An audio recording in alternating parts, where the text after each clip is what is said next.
নমস্কার বন্ধুরা। আমি লাস্ট কয়েকদিন অ্যাবসেন্ট ছিলাম, আবার প্রেজেন্ট। তাই আজকে একটা ভিডিও করব।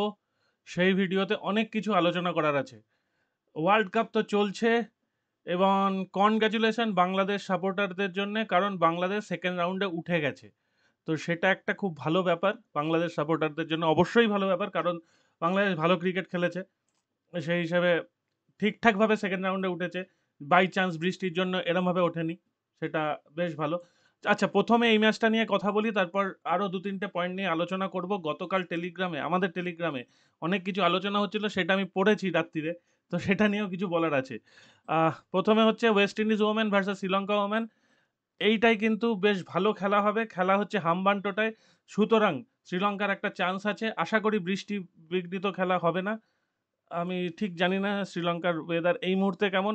তবে যেহেতু West Indies women 170 run 9 wicket, তাহলে লাস্ট উইকেটে যদি আর 10-20 রানের মধ্যে হয়, তাহলে শ্রীলঙ্কা ওমেনের সামনে একটা বিলো 200-এর একটা টার্গেট থাকবে এবং সেটা করা উচিত। কিন্তু যেহেতু হাম্বানটোটায় খেলা, এটা ওয়েস্ট ইন্ডিজের পিচ নয় যে তাদের করতে অসুবিধা হবে, সেই জন্য শ্রীলঙ্কা ওমেনের উচিত একটা জবরদস্ত ভালো পারফর্ম করে জেতা।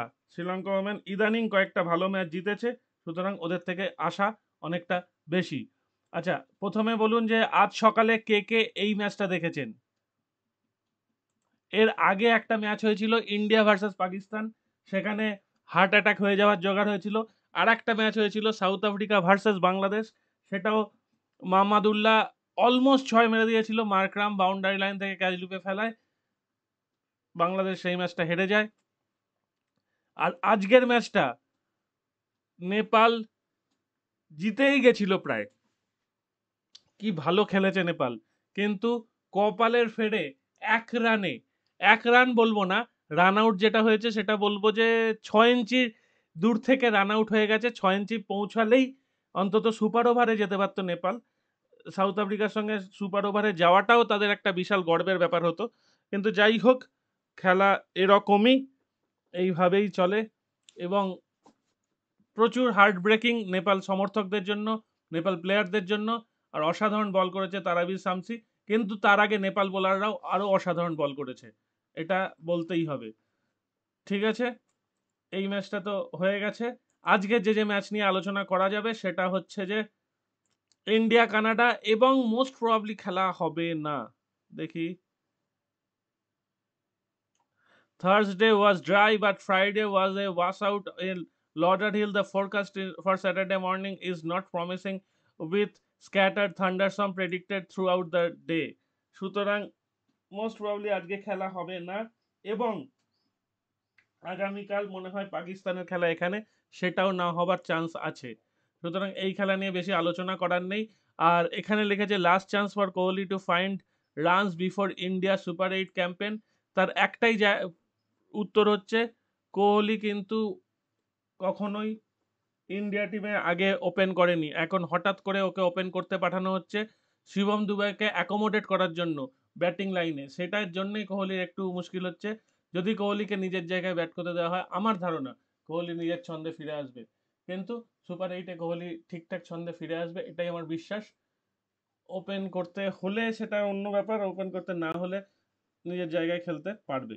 নেক্সট যে ম্যাচটা নিয়ে আলোচনা করার মতো ব্যাপার আছে, সেইটা হচ্ছে এইটা, England versus Namibia. England versus Namibia, England almost tata bye bye হয়ে গেছিল ওয়ার্ল্ড কাপ থেকে। England found themselves pleasantly surprised by both the carry in the surface for the Oman game, as well as the degree of spin that Rashid extracted after damp condition in Barbados. The Antigua legs has been conducted under clear skies so far, so another full contest is in prospect. তার মানে আমরা একটা পুরো match দেখতে চলেছি, কোনো বৃষ্টিপাত হবে না। এবং ইংল্যান্ড ওমানকে যেভাবে পর্যদুস্ত করে নিজেদের রান রেটটাকে তুলে এনেছে, ইংল্যান্ডের রান রেট দেখুন 3.08, ইংল্যান্ড কিন্তু -1-এ ছিল, 1.4 বা 1.5-এর কাছাকাছি ছিল, সেখান থেকে ওমানকে 3 ওভারের মধ্যে রান তুলে দিয়ে, এবং 47 রানে প্রথমে অল আউট করে, তারপর 3 ওভারে রান কভার করে দিয়ে পুরো তুলে এনেছে। এবং আজকে যদি এই ম্যাচটা ইংল্যান্ড জেতে, যদি মানে জিতবে, এবং জেতা মানে ইংল্যান্ড কিন্তু উঠে গেল। এবং এই ম্যাচটা যেটা অস্ট্রেলিয়া আর স্কটল্যান্ড আগামীকাল সকালে হবে, সেটা যদি বৃষ্টি না হয়,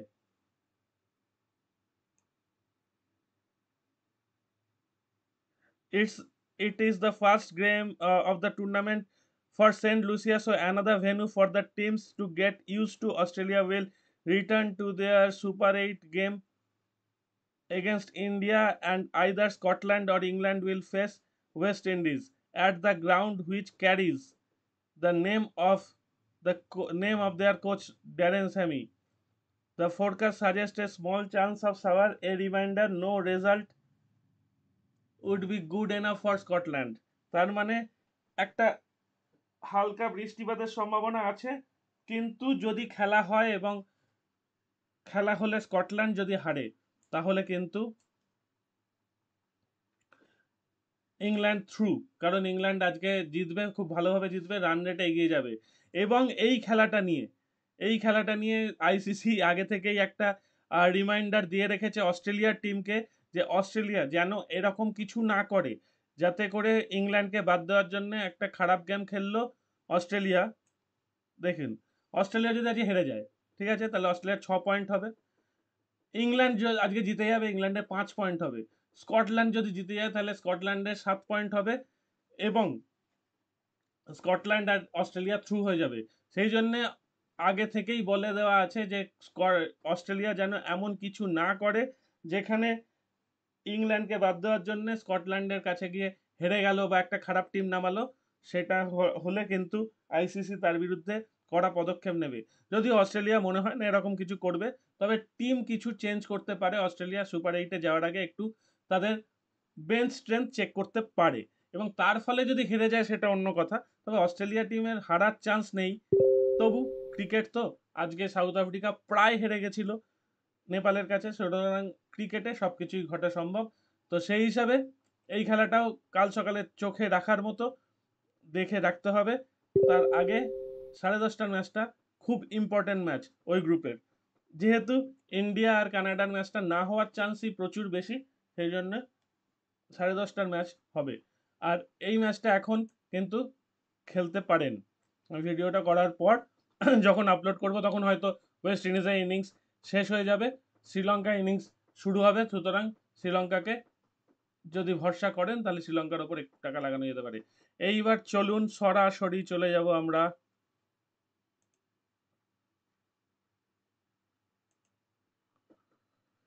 ইউরো ইউরো 2024। ঠিক আছে,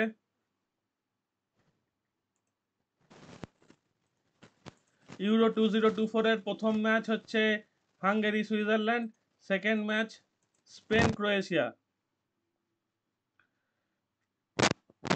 হাঙ্গেরি সুইজারল্যান্ড, ওদের গ্রুপটা দারুণ গ্রুপ। এবং গতকাল কারা দেখেছেন জার্মানির 5টা গোল দেওয়া? আমি তো খুব আনন্দ পেয়েছি। আমার ফেভারিট টিম জার্মানি। হ্যাঁ, আপনারা অবশ্যই জানান আপনাদের প্রত্যেকের ফেভারিট টিম কি কি, এবং আপনার মতে কে ইউরো চ্যাম্পিয়ন হতে পারে। আমার মতে জার্মানি এবারে ইউরো চ্যাম্পিয়ন হচ্ছে। যেহেতু আমি ডাই হার্ড ফ্যান জার্মানির, সেই জন্য আমি আগাম ঘোষণা করে রাখলাম। আপনাদের কার কি মনে হচ্ছে সেটা অবশ্যই জানান। আজকে হাঙ্গেরি সুইজারল্যান্ড, সুইজারল্যান্ড অনেক শক্তিশালী, কিন্তু হাঙ্গেরি একদম ছেড়ে দেওয়ার পাত্র নয়। সেটা রেট দেখলেই বুঝতে পারবেন, 2.16 আর 3.74। এই খেলাটায় যেটা হতে পারে সেটা বোথ টিম টু স্কোর। কালকে যারা বোথ টিম টু স্কোর ধরেছেন প্রচুর লাকি, কারণ স্কটল্যান্ড একদম খেলতে পারছিল না, বল নিয়ে ওদিকে যেতে পারছিল না। একটা ফ্রি কিক, সেটা রুডিগার হেড দিয়ে গোল দিয়ে দিয়েছে, মানে সেম সাইড গোল হয়ে গেছে। তো ফ্রি কিকে গোল পেয়ে বোথ টিম টু স্কোর হয়ে গেছে, এবং তারা ভালো প্রফিট করতে পেরেছে আশা করি, কারণ বোথ টিম টু স্কোরে এমনিতেই অনেক রেট ছিল, আর একদম শেষের দিকে হওয়াতে রেটটা আরো বেড়ে গেছে। ঠিক আছে, তো এইটা হচ্ছে আজকের প্রথম ম্যাচ। হ্যাঁ, আজ আর একটা ম্যাচ নিয়ে আলোচনা করতে হবে। আহ, এই ম্যাচটায় আমার প্রেডিকশন সুইজারল্যান্ড 2 বা 3টে গোল দেবে, হাঙ্গেরি একটা গোল দিলেও দিতে পারে। ঠিক আছে, বোথ টিম টু স্কোর হওয়ার চান্স 80%। নেক্সট ম্যাচ যেটা নিয়ে আলোচনা করব সেটা হচ্ছে স্পেন ক্রোয়েশিয়া। এই খেলাটা হাড্ডাহাড্ডি লড়াই হবে। কেন ক্রোয়েশিয়ার রেট এতটা বেশি দিয়েছে আমি বুঝতে পারছি না। ক্রোয়েশিয়া কিন্তু যথেষ্ট ভালো টিম। ক্রোয়েশিয়া কোনো অংশে এত খারাপ রেট পাওয়ার কথা নয়। তো যদি যদি আজকে স্পেন প্রথমে গোল দেয় আর যারা এক্সচেঞ্জে খেলেন তারা স্পেনকে লে করতে পারেন। ঠিক আছে, বোথ টিম টু স্কোরের চান্স প্রচুর বেশি। রেট 1.95। আমি ঠিক বলতে পারছি না ক্রোয়েশিয়ার টিমটা খুব নড়বড়ে কিনা, আর টিমটা তো দেখতে পাচ্ছি না এখানে। লুকা মদ্রিচ খেলবে কিনা সেটাও আমার কাছে জানা নেই। আমি টিম পরে দেখতে পাবো খেলার আগে, তখন বুঝতে পারবো। কিন্তু এতটা রেটের তফাৎ কেন ক্রোয়েশিয়া ভার্সেস স্পেন?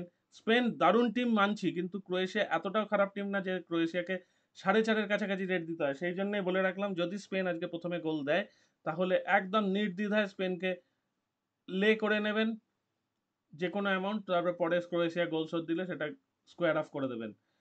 আর একটা ম্যাচ যেটা আলোচনা করতেই হবে সেটা হচ্ছে ইটালি আলবেনিয়া। ইটালি অনেক দিন পরে সুযোগ পেয়েছে ইউরো খেলার। ইটালি ইউরো খেলতে পারে না, ওয়ার্ল্ড কাপ খেলতে পারে না, সেখান থেকে ইটালি আজকে সুযোগ পেয়েছে। ইটালির রেট হচ্ছে 1.32। ইটালি শিওর জিতবে ধরে নেওয়া যাচ্ছে, যদি ড্র করে কিছু বলার নেই। আমার ধারণা ইটালি এই ম্যাচে 4টে থেকে 5টা গোল দেবে।